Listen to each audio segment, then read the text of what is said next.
로마서 머릿말. 바울이 이 편지를 쓰기 약 30여 년 전 역사를 그 전과 그 후로 나눠지게 하고 세상을 바꿔놓은 한 사건이 일어났다. 예수의 삶과 죽음과 부활이 바로 그것인데, 이는 광대한 로마 제국의 한 외딴 기퉁이 팔레스타인의 유다 지방에서 일어난 사건이었다. 사람들에게 거의 주목받지 못했던 일, 부산하게 돌아가던 권력의 도시 로마에서는 분명 아무도 거들떠보지 않았을 그런 사건이었다. 이 편지가 로마에 도착했을 때도 극소수의 사람들만이 읽었을 뿐 힘있는 사람들은 아무도 읽지 않았다. 로마에는 읽을 거리가 많았다. 황제의 칙령, 세련된 시, 정교한 도덕 철학 등이 넘쳐났고, 게다가 그 대부분이 수준급이었다. 그러나 얼마 지나지 않아 그런 글들은 결국 다 흙먼지를 뒤집어 쓰는 신세가 되고 말았다. 하지만 이 편지는 그렇지 않았다. 로마 사람들에게 보낸 바울의 편지는 그 로마 작가들이 쓴 책들 전부를 다 합쳐놓은 것보다도 훨씬 더 광범위한 영향을 끼쳤다. 로마에 아무 연고도 없던 한 무명의 로마 시민이 쓴 이 편지가 그렇게 빠른 시간 내에 최고 영향력의 자리에 올라서게 된 것은 분명 비범한 일이었다. 그러나 우리 스스로 이 편지를 읽어볼 때 곧 깨닫는 바가 있다.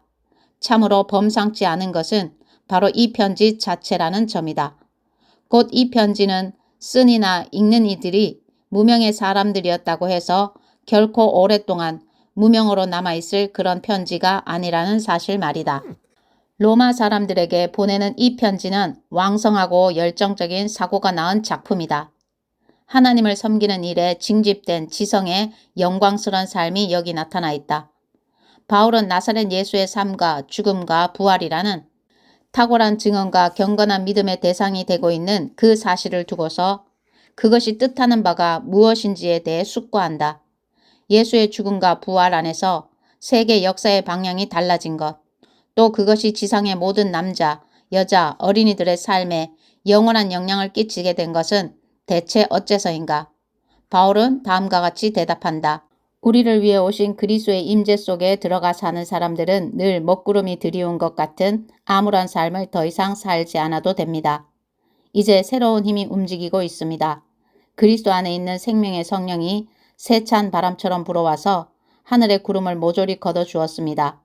죄와 죽음이라는 잔혹한 폭군 밑에서 평생을 허덕거려야 했을 여러분을 해방시켜 주었습니다. 로마서 8장 1절 2절 말씀. 하나님께서 대체 무슨 일을 하신 것인가? 바울은 대답하기에 앞서 몇 가지 질문을 덧붙인다. 하나님을 설명할 수 있는 이 누구인가? 그분께 하실 일을 아랠 수 있을 만큼 똑똑한 이 누구인가? 하나님이 조언을 구하시는 이 누구며 그분께 도움이 된 이 누구인가? 모든 것이 그분에게서 시작하고 그분을 통해 일어나며 그분에게서 마친다. 영원토록 영광, 영원토록 찬양. 로마서 11장 34절에서 36절 말씀. 예수께서 구원하신다는 말은 대체 무슨 의미인가? 우리가 너무 약하고 반항적이어서 전혀 준비가 되어 있지 않았던 그때에 그분은 자기 자신을 이 희생적 죽음에 내어주셨습니다. 설령 우리가 그렇게 약하지 않았다 하더라도 우리는 여전히 갈팡질팡했을 것입니다. 우리는 목숨을 바칠 만한 가치가 있다고 여기는 사람을 위해 대신 죽는 것은 이해할 수 있습니다. 또 선하고 고귀한 사람을 보면 우리 안에 그를 위해 기꺼이 희생하고자 하는 마음이 일어난다는 사실도 알고 있습니다. 그러나 하나님은 우리가 그분께 아무 쓸모가 없을 때에 당신의 아들을 희생적 죽음에 내어주심으로 그렇게 우리를 위해 당신의 사랑을 아낌없이 내놓으셨습니다. 이 희생적 죽음, 이 완성된 희생제사를 통해 우리는 하나님 앞에 바로 세워졌습니다. 그러므로 이제는 더 이상 하나님과 사이가 멀어질 일은 없습니다. 생각해 보십시오. 우리가 최악이었을 때에도 그분 아들의 희생적 죽음을 통해 우리와 하나님 사이가 친밀하게 되었습니다. 그렇다면 우리가 최선인 지금 그분의 부활 생명이 우리 삶을 얼마나 드넓고 깊게 하겠습니까? 로마서 5장 6절에서 10절 말씀. 이 모든 것 배후에 있는 것은 무엇이며 또 이 모든 것은 결국 어디를 향해 가는가? 하나님은 처음부터 자신이 하실 일을 분명히 아셨습니다.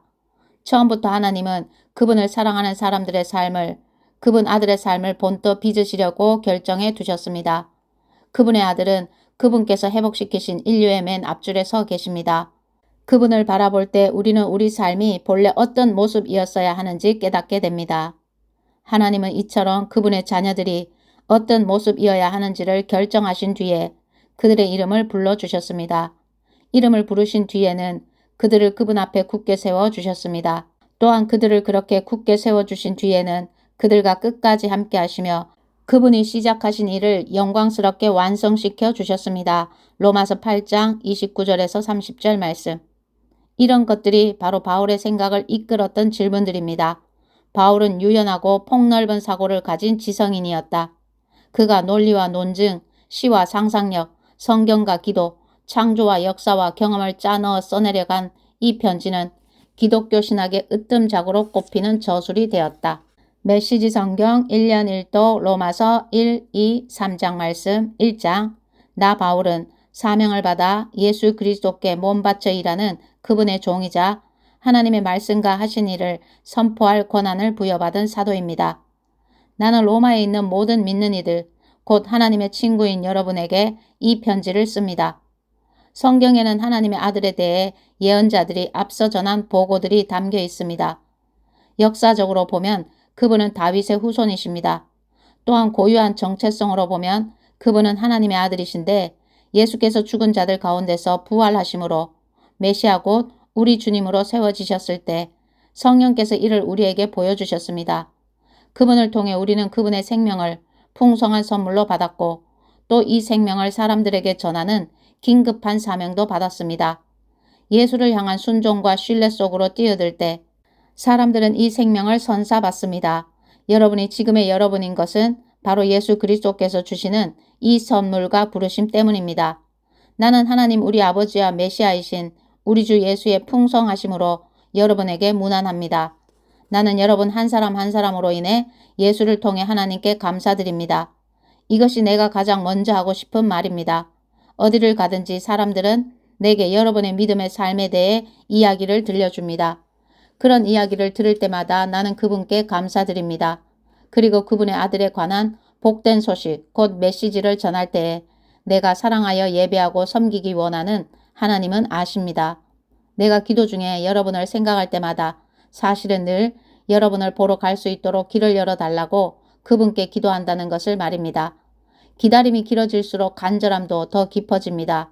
여러분이 있는 그곳에 가서 하나님의 선물을 직접 전해주고 여러분이 더욱 강건해져 가는 모습을 내 눈으로 직접 볼 수 있기를 내가 얼마나 원하는지요. 하지만 이 과정에서 내가 여러분에게 주려고만 한다고 생각하지 마십시오. 내가 여러분에게 줄 것 못지않게 여러분도 내게 줄 것이 많습니다. 친구 여러분, 내가 여러분을 방문하지 못한 것을 두고 부디 오해가 없기를 바랍니다. 내가 로마에 가려는 계획을 얼마나 자주 세웠는지 아마 여러분은 상상도 못할 것입니다.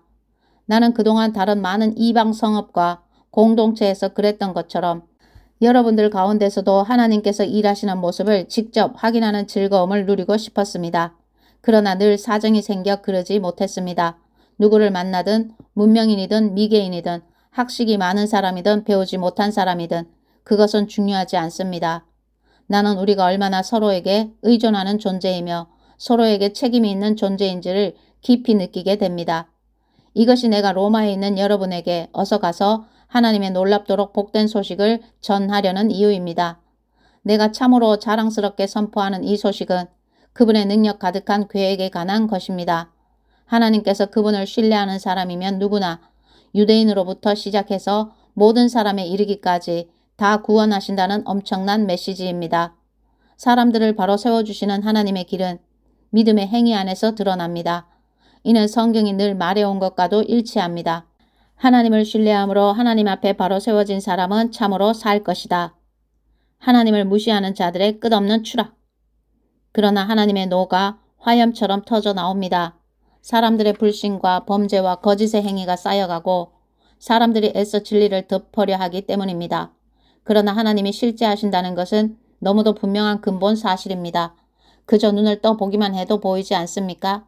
하나님이 창조하신 것을 찬찬히 그리고 유심히 바라보았던 사람들은 언제나 그 눈으로는 볼 수 없는 것, 이를테면 그분의 영원한 능력이나 신성의 신비를 볼 수 있었습니다. 따라서 누구도 변명할 수 없습니다. 사실을 말하면 이렇습니다. 사람들은 하나님을 너무도 잘 알고 있었지만 그분을 하나님으로 대하지 않았고 그분을 경배하기를 거부했습니다. 그럼으로써 그들은 스스로 어리석고 혼란에 빠진 하찮은 존재가 되었고 결국 삶의 의미도 방향도 잃고 말았습니다. 그들은 다 아는 것처럼 행세하나 사실은 삶에 대해 아무것도 모릅니다.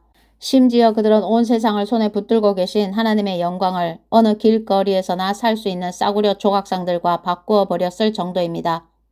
그래서 하나님께서 이런 뜻의 말씀을 하셨습니다. 너희가 원하는 것이 그것이라면 그것을 주겠다. 결국 그들은 머지않아 안팎으로 온통 오물범벅인 돼지우리의 삶을 살게 되었습니다. 이것은 다 그들이 참 하나님을 거짓신과 바꾸었기 때문입니다.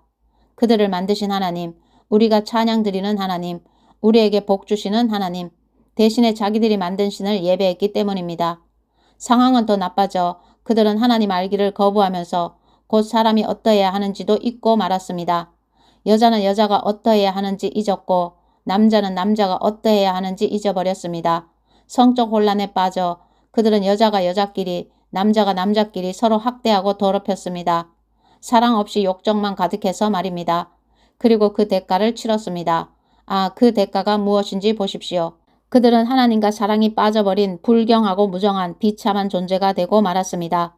그들이 하나님 인정하기를 귀찮아하자 하나님도 그들에게 간섭하기를 그만두시고 제멋대로 살도록 내버려 두셨습니다. 그러자 그야말로 지옥판이 벌어졌습니다. 악이 들끓고 욕망의 아수라장이 벌어지고 악독한 중상모략이 판을 쳤습니다.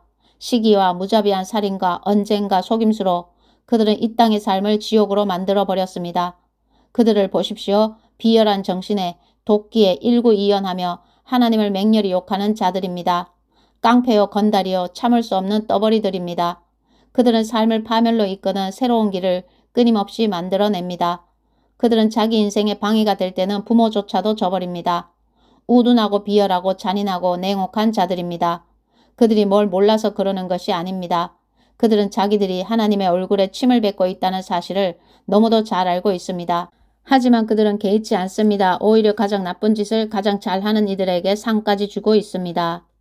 2장 하나님을 만만히 여기지 말라. 그들은 그렇게 어둠 속으로 끝없이 추락하고 있습니다. 그러나 여러분이 그들에게 손가락질 할 만한 고상한 위치에 있다고 생각한다면 생각을 바꾸십시오. 누군가를 비난할 때마다 여러분은 자신을 정죄하는 것입니다. 여러분도 다르지 않기 때문입니다. 남을 판단하고 비난하는 것은 자신의 죄와 잘못이 발각되는 것을 모면해 보려는 흔한 술책입니다. 그러나 하나님은 그렇게 호락호락하신 분이 아닙니다. 그분은 그 모든 술책을 꿰뚫어 보시며 그러면 너는 어떤지 보자고 하십니다. 혹시 다른 사람을 손가락질하면 여러분이 저지른 모든 잘못에 대해 하나님의 주의를 돌릴 수 있다고 생각했습니까? 하나님의 책망을 면할 수 있다고 생각했습니까? 하나님은 너무나 좋은 분이므로 여러분의 죄를 그냥 눈 감아 주실 것이라고 생각했습니까? 그렇다면 처음부터 생각을 완전히 달리하는 것이 좋습니다. 예, 하나님은 좋은 분이십니다. 그러나 결코 만만한 분은 아니십니다. 하나님이 좋은 분이라는 말은 우리 손을 꼭 붙잡고서 우리를 근본적인 삶의 변화 속으로 이끌어 주신다는 말입니다. 얼렁뚱땅 넘어갈 생각은 마십시오. 하나님을 거부하고 회피하는 일은 다 무엇이든 불을 키우는 일입니다. 그 불이 마침내 뜨겁게 활활 타오를 날, 하나님의 의롭고 불같은 심판의 날이 다가오고 있습니다. 착각하지 마십시오. 여러분은 결국 여러분이 자초한 결과에 직면하게 될 것입니다. 하나님 편에서 일하는 이들에게는 참 생명이, 자기 마음대로 살기를 고집하며 쉽게만 살려는 이들에게는 불이 찾아올 것입니다. 하나님의 길을 거부한다면 대일 수밖에 없습니다. 여러분이 어디에서 살았고 어떤 부모 밑에서 자랐고 어떤 학교를 다녔는지는 아무 상관이 없습니다. 다만 여러분이 하나님이 행하시는 길을 받아들이고 따르면 어마어마한 유익이 있을 것입니다. 이 또한 여러분의 출신이나 성장 배경과는 아무 상관이 없습니다.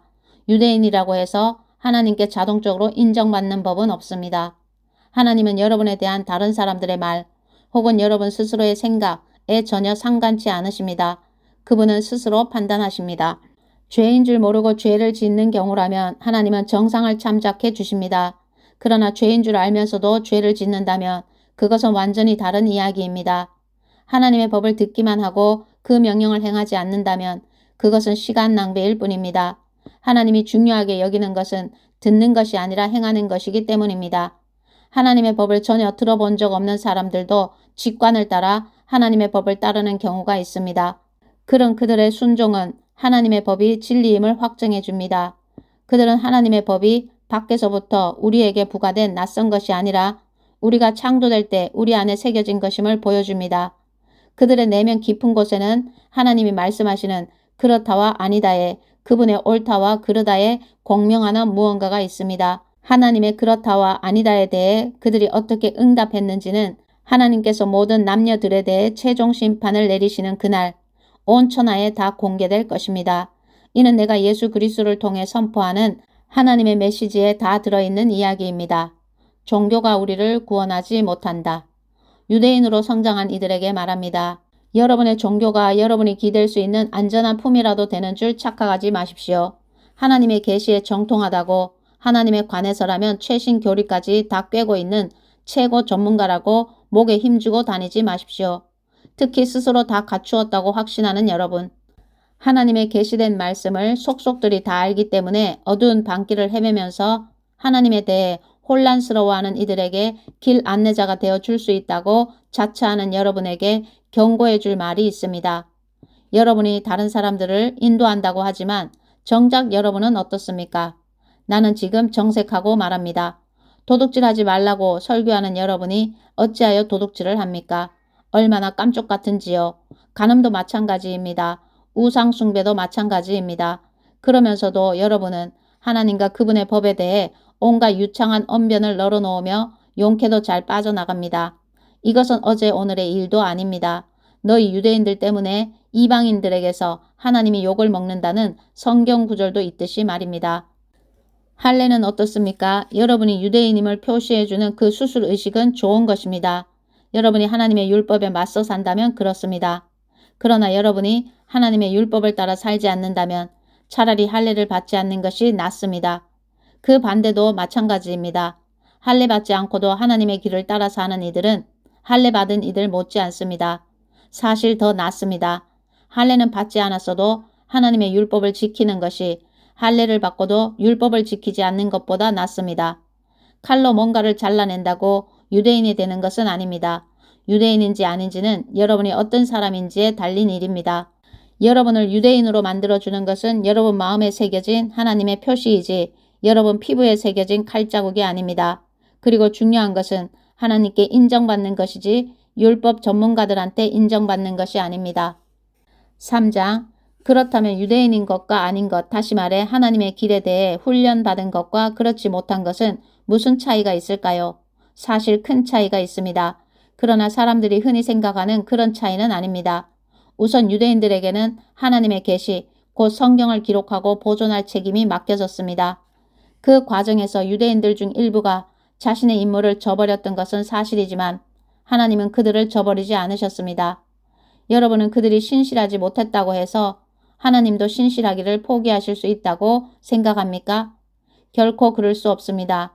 세상이 다 거짓말을 일삼을 때에도 하나님은 끝까지 당신이 하신 약속을 지키시는 분입니다. 이 말은 틀림없습니다. 성경도 그렇게 말합니다. 주님의 말씀은 변함이 없고 참되십니다. 거부를 당해도 주님은 흔들리시지 않습니다. 그런데 이런 질문이 나올 수 있습니다. 우리의 악한 행위가 오히려 하나님의 의로운 행위를 분명히 드러내고 확정한다면 그 일로 우리는 오히려 칭찬받아야 하는 것 아닌가? 우리의 악한 말이 그분의 선한 말씀에 흠집 하나 내지 못한다면 하나님께서 우리를 다그쳐 우리 말에 책임을 묻는 것은 잘못된 것 아닌가? 그 질문에 대한 대답은 아니다입니다. 결코 그렇지 않습니다. 생각해 보십시오. 하나님께서 바르지 않은 일을 하신다면 어떻게 그분께서 세상을 바로 세우실 수 있겠습니까? 그저 심사가 뒤틀려서 이렇게 말할 수도 있습니다. 나의 거짓됨이 하나님의 참되심을 더욱 영광스럽게 드러내준다면 왜 내가 비난을 받아야 하는가? 하나님한테 좋은 일을 하는 것인데 실제로 어떤 이들은 우리가 그렇게 말한다고 말을 퍼뜨리기도 합니다. 그들은 우리가 악을 더 많이 행할수록 하나님은 선을 더 많이 행하시니 악을 더 많이 행하자고 말하며 다닌다고 주장합니다. 이는 순전히 중상모략인 것을 여러분도 잘 아시리라 믿습니다. 모두가 침몰하는 배에 타고 있다. 그렇다면 우리의 처지는 어떻습니까? 우리 유대인들이 다른 이들보다 더 운이 좋은 것일까요? 사실 그렇지 않습니다. 기본적으로 우리는 유대인이든 이방인이든 모두 똑같은 조건에서 출발합니다. 다시 말해 우리는 다 죄인으로 출발합니다. 이 점에 대해 성경은 더할 나위 없이 분명합니다. 바르게 사는 자 아무도 없다. 단 한 사람도 없다. 사리 분별하는 자 아무도 없고 하나님께 깨어있는 자 아무도 없다. 다들 잘못된 길로 접어들어 다들 막다른 길에서 헤매고 있다. 바르게 사는 자 아무도 없다.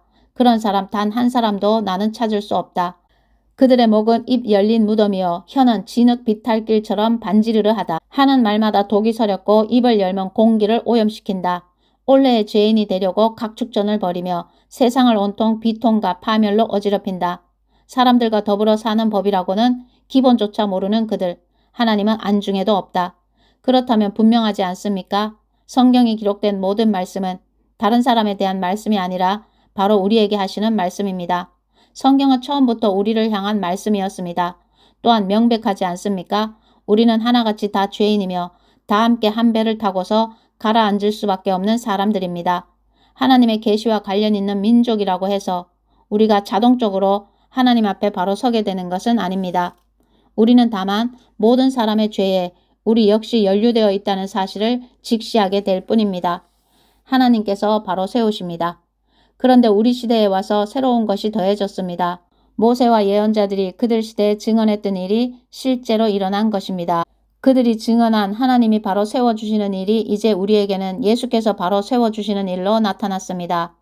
이는 우리만을 위한 것이 아니라 그분을 믿는 모든 사람을 위한 것입니다. 이 점에서 우리와 그들 사이에 아무런 차이가 없습니다. 우리나 그들이나 다 죄인으로 오랫동안 비참한 전과를 쌓아왔고 하나님께서 뜻하시는 그 영광스러운 삶을 살아낼 능력이 전혀 없다는 것도 입증되었습니다. 그래서 하나님께서 친히 우리를 위해 일해 주셨습니다. 순전히 은혜로 그분은 우리를 그분 앞에 바로 세워주셨습니다. 이는 전적으로 그분의 선물입니다. 그분은 우리를 진창에서 건져주셨고 우리가 있기를 늘 원하셨던 자리로 우리를 되돌려 주셨습니다. 바로 예수 그리스도를 통해 그 일을 하셨습니다. 하나님은 세상의 제단 위에 예수님을 희생제물로 삼으셔서 세상으로 하여금 죄를 면하게 해주셨습니다. 그분께 믿음을 둘 때 우리는 죄를 면하게 됩니다. 하나님은 이 일 곧 예수의 희생을 통해 세상으로 하여금 그분 앞에서 죄를 면하게 해주신 이 일을 만천하에 드러내셨습니다. 하나님은 그동안 오래 참으신 죄들을 마침내 이렇게 처리해 주신 것입니다. 이는 분명히 드러난 일일 뿐 아니라 또한 지금 일어나고 있는 일입니다. 이것은 현재 진행 중인 역사입니다.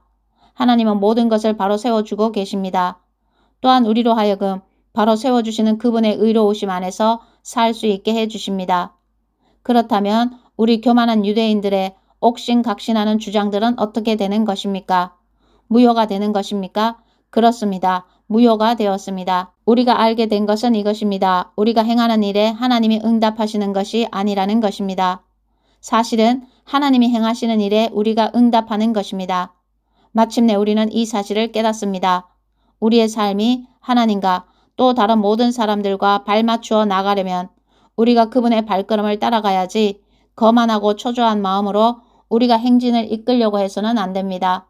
그렇다면 하나님에 대해 독점권을 가졌다고 하는 우리 유대인들의 교만한 주장은 또 어떻게 되는 것입니까? 이 또한 무효가 되었습니다. 하나님은 유대인들의 하나님일 뿐 아니라 또한 이방인들의 하나님이기도 합니다. 하나님은 오직 한 분이신데 어찌 그렇지 않을 수 있겠습니까? 하나님은 당신이 하시는 일을 기꺼이 받아들이고 그 속으로 뛰어드는 사람이면 누구나 다 그분 앞에 바로 세워주십니다. 우리 종교의 제도를 따르는 이들 뿐 아니라 우리 종교에 대해 들어본 적 없는 이들도 마찬가지입니다. 그런데 우리가 초점을 우리가 행하는 일에서 하나님이 행하시는 일로 옮긴다는 것은 하나님의 규례와 법도를 신중히 따르던 삶을 취소한다는 말일까요? 전혀 그렇지 않습니다. 오히려 우리 삶 전체를 제자리에 놓음으로써 그 삶을 더 굳게 세웁니다. 아멘.